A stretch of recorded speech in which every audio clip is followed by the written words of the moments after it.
नमस्ते नमस्कार, क्या हालचाल, कैसे हैं आप सभी प्यारे साथी। उम्मीद है आप लोग बहुत अच्छे होंगे। शुरुआत कर चुके हैं सुपर टेट की बेहतर करंट अफेयर्स और स्पेशल क्लास। लेकिन एक बात का आपको वादा करना पड़ेगा कि आप इस क्लास को प्रतिदिन देखेंगे। क्यों? क्योंकि मैंने इस क्लास में ज़बरदस्त मेहनत करी है और ज़बरदस्त मेहनत करके हमने आपको ये क्लास बना के तैयार करी है, जिससे कि क्या है ना, आपको सारी चीज़ें एकदम कंप्लीट बढ़िया तरीके से कवर किया हुआ है। लेकिन एक बात भैया जी आप लोगों को याद रखनी है कि ये क्लास को प्रतिदिन देखना है। अगर आप प्रतिदिन देखोगे तो मैं भी क्लास प्रतिदिन आपको दूंगा, इस चीज का मैं वादा करता हूं। दूसरी बात है, अगर आप special current affair super TET की देख रहे हैं तो एक जगह ही देखना, 50-50 जगह मत देखना। कहीं और देख रहे हो तो वहां ही देखना। अगर आपको ये लग रहा है कि यह कंटेंट बेहतर है तो आप यहां देखना। नोट्स वाले जो लोग हैं वो नोट्स बना सकते हैं, बाकी हम तो ऐप पर अपलोड कर देंगे जिन्होंने एडमिशन लिया है सुपर टेट वाले बैच में। और बाकी अलग से जो होगा वह हम नेक्स्ट क्लास में आपको बता देंगे। यह क्लास सुबह 8 बजे मिलेगी, बस इतना ध्यान रखना। अगर आपने यहां से शुरू करा है तो अंत भी यहीं से ही करना, ठीक है। किसी के में लिखा है कि ये प्रश्न सिलेक्शन दिलाएंगे और इतने प्रश्न आ जाएंगे, इन चक्करों में बिल्कुल मत पढ़ना। एक जगह पढ़ना, चाहे यहाँ चाहे कहीं और। अपनी जिंदगी से किसी भी प्रकार का अगर देखा जाए तो आपको समझौता नहीं करना है। आइए शुरुआत करते हैं आज की करंट अफेयर्स की बेहतर क्लास, और आप एक बार देखिएगा। चलिए, हाल ही में राष्ट्रमंडल दिवस कॉमनवेल्थ डे किस तिथि को मनाया गया है? अगर बात करें कॉमनवेल्थ डे कब मनाया गया है, आप कहोगे 24 मई को मनाया गया। कब मनाया गया भैया? आप कहोगे 24 मई को कॉमनवेल्थ डे मनाया गया। 24 मई को मारखोड़ दिवस भी मनाया गया, ठीक है। आइए और अगर बात करते हैं ब्रदर्स डे भी मनाया गया। 24 मई को अंतरराष्ट्रीय मारखोड़ दिवस और नेशनल ब्रदर्स डे भी मनाया गया। नेक्स्ट है 24 मई बनारस शहर का स्थापना दिवस है। अब आपसे कभी पूछ दे कि बनारस शहर की स्थापना कब हुई तो आप बता दोगे भैया 24 मई को। और 24 मई 1819 को जो महारानी विक्टोरिया की स्मृति का इनका जन्मदिन भी है, ठीक है। याद रखना, इनका जन्म उस समय हुआ था और ये ब्रिटेन की महारानी थी। मई के महत्वपूर्ण दिवस की अगर हम बात करें जो एग्जाम में अक्सर का ट्रेंड करते हैं, 1 मई को तो आप कहोगे अंतरराष्ट्रीय मजदूर दिवस। 3 मई की बात करी जाए आप कहेंगे विश्व प्रेस स्वतंत्रता दिवस। और 11 मई को अगर हम बात करें राष्ट्रीय प्रौद्योगिकी दिवस। और 16 मई को राष्ट्रीय डेंगू दिवस मनाया गया। और 22 मई को अगर बात करते हैं आप कहोगे अंतरराष्ट्रीय जैव विविधता दिवस। कौन सा? आप कहोगे बायोडाइवर्सिटी डे भी कब मनाया गया? 22 मई को मनाया गया। तो ये आपके कुछ महत्वपूर्ण दिवस हो गए। आराम से कॉपी में बढ़िया तरीके से आपको नोट करना है, ऐसा नहीं है, बिल्कुल परेशान नहीं होना है। चलिए अगला है, यूनेस्को द्वारा राजस्थान के किस जिले के किले को दुनिया की दूसरी सबसे लंबी जीवित दीवार के रूप में मान्यता दी गई है? सबसे लंबी और जीवित दीवार की बात करें, अगर आपसे पूछे विश्व में तो आप कहोगे चीन की दीवार है। लेकिन भारत की महान दीवार की बात करें तो आप कहोगे कुंभलगढ़ फोर्ट की महान दीवार है। यह कुंभलगढ़ फोर्ट वह फोर्ट है जो अगर बात करते हैं राणा सांगा के शासनकाल में इसका निर्माण करवाया गया था, जिसके वास्तुकार मंडन थे। आइए 36 किलोमीटर यह लंबी दीवार के बारे में जानते हैं। सबसे पहले यह भारत की महान दीवार इसको कहा जाता है। यह 36 किलोमीटर लंबी है, ठीक है। इसका निर्माण हुआ था 15वीं शताब्दी में और सांगा बोल दिया हमने, राणा कुंभा के शासनकाल में। इसीलिए इस फोर्ट का नाम कुंभलगढ़ फोर्ट है। और इसके जो वास्तुकार का नाम मंडन था। 2013 में अगर हम बात करें राजस्थान के पहाड़ी किलों में 6 पहाड़ी किलों को शामिल किया गया, जिसमें कुंभलगढ़ का किला भी शामिल है। कौन सा है? आप कहोगे आमेर दुर्ग भी इसमें शामिल है। आमेर का किला शामिल है, जैसलमेर का किला शामिल है, रणथंभौर का किला शामिल है, और गागरोन का किला, और चित्तौड़गढ़ का किला, और कुंभलगढ़ का किला। अगर आपसे कभी प्रश्न पूछता है कि 2013 में निम्न में से किसको शामिल किया गया, तो आप कहोगे ये 6 पहाड़ी किलों को शामिल किया गया है। याद रखिएगा, 6 पहाड़ी किलों में जो कुंभलगढ़ की किले की दीवार है वह महान दीवार बोली जाती है भारत की। आइए अगला प्रश्न देखते हैं। हरियाणा सरकार द्वारा श्रमिकों और नियोक्ताओं को, यानी जो मजदूर हैं और उनको जोड़ने के लिए लॉन्च किए गए मुफ्त डिलीवरी रोजगार ऐप का नाम क्या है? तो इस ऐप का नाम है, आप कहोगे श्रम मित्र। याद ऐसे रख लेना कि श्रमिकों से संबंधित है तो पहले लोग श्रमिकों को क्या करते हैं? मित्र बनाते हैं, उसके बाद में ही तो काम के लिए लाते हैं। आप कहोगे जी बिल्कुल। इसका उद्देश्य क्या है, क्या ऑब्जेक्ट है?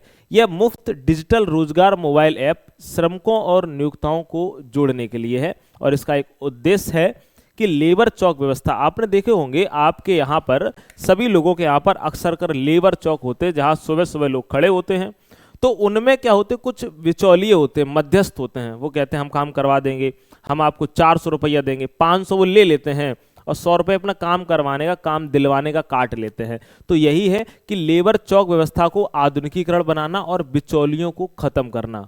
जैसे कि बात करें हरियाणा और दिल्ली, यहाँ पर लेबर चौक पर बहुत सारे लोग पहुंचते हैं क्योंकि बाहर के लोग यहाँ पर जॉब करने जाते हैं। अगर हम बात करें प्रमुख ऐप और पोर्टल की, तो कौन कौन से आप इनको याद कैसे रखोगे? आप कहोगे एक सी बॉक्स पोर्टल। अगर हम पुराने याद करें पिछले, तो आप कहोगे भैया एकदम तो पूछा नहीं जाएगा, पिछला भी आपको जो करंट बन जाएगा वो भी पूछा जाएगा, तो आपको याद रखना पड़ेगा। आप महत्वपूर्ण की बात करो, सी बॉक्स पोर्टल महिला एवं बाल विकास मंत्रालय द्वारा जारी किया गया।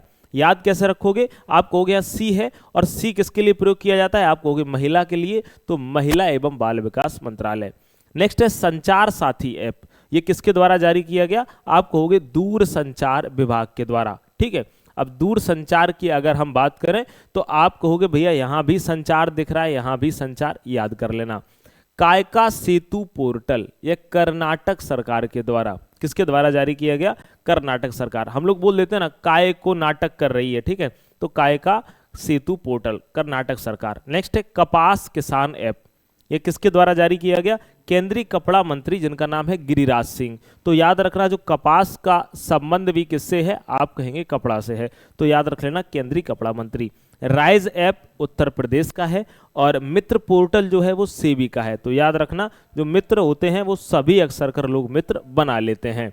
चलिए अगला हमारा प्रश्न है, 11वें सांडा विश्व कप 2026 में भारतीय वुशु टीम ने कुल कितने पदक अपने नाम किए हैं? तो आप कहोगे टोटल जो पदक अपने नाम किए हैं वो 5 पदक इन्होंने अपने नाम किए हुए हैं। इसका आयोजन कहाँ हुआ है? मकाऊ चीन में हुआ है। और हम बात करें टोटल पदक 5, जिसमें 2 पदक स्वर्ण हैं, 1 पदक अगर बात करते हैं रजक है और 2 वाला कौन सा है? 2 कांस्य हैं। ठीक है, याद रखना, 1 रजत है, इसको जरूर याद रखना। स्वर्ण पदक किसको? अपर्णा दहिया को 52 केजी में महिला कैटेगरी में यानी फीमेल कैटेगरी में, शिवानी को 75 केजी फीमेल कैटेगरी में। रजत पदक कुराल कुमार को 48 केजी में मिला हुआ है और कांस्य पदक मिला है करीना कौशिक और सागर थैया को मिला हुआ है। अब आगे जैसे ही कोई विश्व कप या कोई भी और प्रतियोगिताएं आती तो उनमें आपको इनका रिवीजन करवा दिया करेंगे, तो निश्चिंत रहना, ऐसे ही इस क्लास का नाम सिलेक्शन वाली क्लास नहीं है। ठीक है, क्योंकि आपको यहाँ याद करवाने का भी पूरा प्रयास किया जाएगा।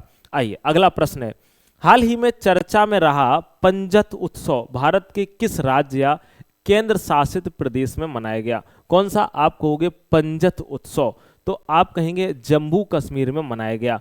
इससे 400 साल पुराना उत्सव है और यहाँ पर होता क्या है कि सभी लोग मछली पकड़ते हैं गर्त में, यानी अगर बात करें पंजत जो झील है उसमें घुस के, ये देखो आप देख रहा है, मछली पकड़ते हैं और सारी की सारी बेहतर तरीके से सफाई करते हैं। एक बात याद रखना, पुराने जमाने में जो लोग अंधविश्वास का नाम देते थे वो अंधविश्वास नहीं थे, वो काम करवाने का, सफाई करवाने का और अपने पर्यावरण को बेहतर रखने का एक तरीका था। ठीक है, अब इन लोगों से कहा कि भाई ये त्योहार है तो सभी लोग यहाँ से क्या निकालेंगे? गर्त गाद वगैरह सब कुछ निकालते थे। आइए जानते हैं इसके बारे में। ये 400 साल पुराना उत्सव है जो मछली पकड़ने का त्योहार कहा जाता है। इसका उद्देश्य है पंजत नाग जल स्रोत के कचरे और गाद को साफ करना। जब सफाई रहेगी तो पानी कैसा रहेगा? बेहतर रहेगा। अच्छा, 2026 के हम प्रमुख फेस्टिवल को देख लेते हैं। सरहुल महोत्सव है, झारखंड का है। चाप चरकुट है, तो आप कहोगे मिजोरम का है। ठीक है, अगर हम रोटी कैसे खाते हैं? आप कहोगे भैया चॉप चॉप करके खाते हैं, याद रखना, कुछ लोग मींज के खाते हैं, तो मिजोरम। मतुआ धर्म मेला है, पश्चिम बंगाल का है। नेक्स्ट है डोल जात्रा उत्सव, हट्टी रिसाला उत्सव, यह कहाँ का है? आप कहोगे महाराष्ट्र का है। अटूकल पोंगल उत्सव कहाँ का है? आप कहोगे जी केरल का है। जनजाति कला उत्सव कहाँ का है? आप कहोगे दिल्ली में यह मनाया गया है। नेक्स्ट देखते हैं लोसर महोत्सव कहाँ मनाया गया? आप कहोगे हिमाचल प्रदेश में। 28वां सरस आजीविका मेला गुरुग्राम में और 30वें दिव्य कला मेला की अगर बात करें तो देहरादून उत्तराखंड में, याद रखना। अगर हम बात करते हैं पहला जैन चादर महोत्सव तो आप कहोगे भैया जैसलमेर में मनाया गया। और रूसोमा ऑरेंज फेस्टिवल 2026 नागालैंड में। ये आपको इतने बार लिखवा देंगे, इतने बार रटवा देंगे कि आपको एक एक पॉइंट रट जाएगा अगर आप कंटिन्यू जुड़े रहते हो। ठीक है, नेक्स्ट है इटखोरी महोत्सव, ये आप कहोगे भाई झारखंड का है। 39वां सूरज कुंड शिल्प मेला, बहुत इंपॉर्टेंट है, आप कहोगे फरीदाबाद हरियाणा में। नेक्स्ट है बगरुम्बा नृत्य उत्सव 2026, आप कहोगे भैया कहाँ मनाया गया, असम में। स्पुतिक गुस्तौर उत्सव 2026 और जांस्कर महोत्सव, ये दोनों लद्दाख में मनाए गए। और इमोनु इरातपा त्यौहार 2026 और गान नगई त्यौहार 2026, इनको मणिपुर में मनाया गया। नेक्स्ट है जलीकट्टू महोत्सव और थाई पुसम, इनको कहाँ, आप कहोगे भाई तमिलनाडु में मनाया गया। आइए अगले प्रश्न की तरफ चलते हैं। आप कहोगे पुस्तक all time favourite friendship stories के लेखक कौन है, जिसे पेंगुइन रैंडम हाउस द्वारा प्रकाशित किया गया। इनका नाम है रस्किन बॉन्ड। क्या नाम है, आपको किस ऑप्शन में है, बी में है। आप कहेंगे इनका नाम है रस्किन बॉन्ड। अगर हम बात करते हैं रस्किन बॉन्ड, तो आप ये भारतीय मूल के निवासी हैं। यह पेंगुइन रैंडम हाउस द्वारा प्रकाशित करी गई है। ये ब्रिटिश मूल के प्रसिद्ध भारतीय लेखक हैं। इनकी जो प्रसिद्ध रचनाएं हैं वो भी आप लोग याद रखना, the room on the roof, rusty the blue umbrella, ये इनकी क्या है, आप कहोगे प्रमुख रचनाएं हैं। इनको पुरस्कार भी दिया गया है। इनको साहित्य अकादमी पुरस्कार 1992 में प्रदान किया गया, पद्म श्री 1999 में दिया गया और पद्म भूषण 2014 में दिया गया। चलिए आगे बात करते हैं कुछ इंपॉर्टेंट बुक्स। ये करंट की बुक्स हैं और हाल की ही बुक्स हैं, इनको भी याद रखना है। एक बार देखो, सिर्फ सुना करो, डेली आप सुनेंगे, सुनते सुनते आपको याद हो जाएगा, क्योंकि आपको पता है सीडीपी में श्रव्य और दृश्य सामग्री इन दोनों का प्रयोग पढ़ने के लिए करना चाहिए। महात्मा एक महान संचारक, ये किसकी बुक है, डॉक्टर धीरज ककड़िया लेखक हैं। अगर हम बात करते हैं अनलाई कली पैराडाइज के लेखक कौन है, संजय राउत हैं। Atal Bihari Vajpayee the internal statements, आप कहोगे विजय गोयल। नेक्स्ट है रिक्लेमिंग इनक्रेडिबल, नवीन कुंडू इसके लेखक हैं। फॉर स्टार्स ऑफ डेस्टिनी, आप कहोगे जनरल मनोज मुकुंद नरवणे हैं। नेक्स्ट है life law and literature reflection of a जज, एन आनंद वेंकटेश हैं। नेक्स्ट है एग्जाम वॉरियर, किसकी है, आपको पता ही होगा किसकी है, बहुत ज्यादा बार अगर देखा जाए ट्रेंड करी है पुस्तक ये, तो आप कहोगे प्रधानमंत्री नरेंद्र मोदी की है। नेक्स्ट है आकाश मिसाइल पर आधारित है, जो जी चंद्रमौली की है। चुनौतियां मुझे पसंद हैं, याद रखना ये सुदेश धनगढ़ की पुस्तक है। The great censuses hack Urjit Patel की है। और मैंने कैंसर को जीत लिया, डॉक्टर विजय आनंद रेड्डी की है। नेक्स्ट है मोदीज मिशन, इंपॉर्टेंट है, आप कहोगे भाई बेसिर्स देसाई की है पुस्तक है। अगला बात करते हैं तृप्ति मुखर्जी, जिन्हें पद्मश्री मिला, हाल ही में घोषणा हुई है, आज दिए भी जाएंगे। तृप्ति मुखर्जी जिन्हें पद्मश्री 2026 से सम्मानित किया जाएगा, किस हस्तशिल्प कला की प्रसिद्ध कलाकार हैं। ये आपको हस्तशिल्प यानी हाथ से बनी हुई कला दिख रही होगी, कौन सी है, इसका नाम है कंथा कढ़ाई कला। कौन सी कला है, आप कहोगे कंथा कढ़ाई कला इसका नाम है। अगर हम बात करें कंथा कढ़ाई कला कहाँ की है, ये पश्चिम बंगाल की प्रतिष्ठित कढ़ाई परंपरा है। 2026 के पद्म पुरस्कार कुल 131 पुरस्कारों को अगर हम बात करते हैं मंजूरी दे दी गई है। और किसने मंजूरी दी है, आप कहोगे राष्ट्रपति साहब ने मंजूरी दी है। ठीक है, याद रखना, जिसमें 5 पद्म विभूषण, 13 पद्म भूषण और 113 पद्मश्री के बारे में कहा जाएगा, दिया जाएगा। सॉरी, आगे बात करते हैं हाल ही में अंतरराष्ट्रीय बुकर पुरस्कार इंटरनेशनल बुकर प्राइज किसने जीता है। प्रश्न सारे के सारे इंपॉर्टेंट हैं और इंपॉर्टेंट प्रश्न ये आपको करवाने हैं। आप कहोगे भैया चीन की है, जिनका नाम है यांग सुआंग जी। सॉरी, अगर हम बात करते हैं ताइवान की है, इनका नाम है यांग सुआंग जी। इन्होंने इंटरनेशनल बुकर पुरस्कार को जीता हुआ है। यान सुआंग जी, इनका उपन्यास है ताइवान ट्रेवलॉग। ठीक है, याद रखना, अंग्रेजी में इस उपन्यास का नोवेल का जो अनुवाद किया है वह लिन किंग ने किया हुआ है। अंतर्राष्ट्रीय बुकर पुरस्कार की जो शुरुआत 2005 में हुई थी, अगर हम बात करते हैं इसका पुराना नाम मैन बुकर इंटरनेशनल प्राइज है। ठीक है, नेक्स्ट है, अगर हम बात करते हैं महिला सशक्तिकरण पुरस्कार, कुछ प्रमुख पुरस्कार को भी देख लेते हैं। कौन से, आप कहोगे प्रमुख पुरस्कार। और प्रमुख पुरस्कार की अगर हम बात करें तो आप कहोगे महिला सशक्तिकरण पुरस्कार किसको दिया गया, ऋतु सेनगुप्ता को दिया गया, श्री ऋतुपूर्णा सेनगुप्ता को। स्टॉकहोम वाटर प्राइज काव्य मदानी को दिया गया। अगर हम बात करते हैं KISS ह्यूमैनिटेरियन अवार्ड आपको नीता अंबानी को दिया गया। Mark Linton history prize William Delper को दिया गया। CEO of the year Sameer Kanoria को। जेसी डेनियल अवार्ड केरल सरकार के द्वारा आपको अभिनेत्री शारदा को। कैफोर्ड प्राइज 2026 वीरभद्रन रामनाथन को दिया गया। भारतीय रेलवे के सर्वोच्च सेवा सम्मान चंदना सिन्हा को दिया गया है। संयुक्त राष्ट्र महासचिव पुरस्कार आपको मेजर स्वाति शांता कुमार को दिया है। प्रधानमंत्री राष्ट्रीय बाल पुरस्कार वैभव सूर्यवंशी को दिया गया है। 40 अंडर 40 लॉयर अवार्ड आपको अधिवक्ता शुभम अवस्थी को दिया गया है।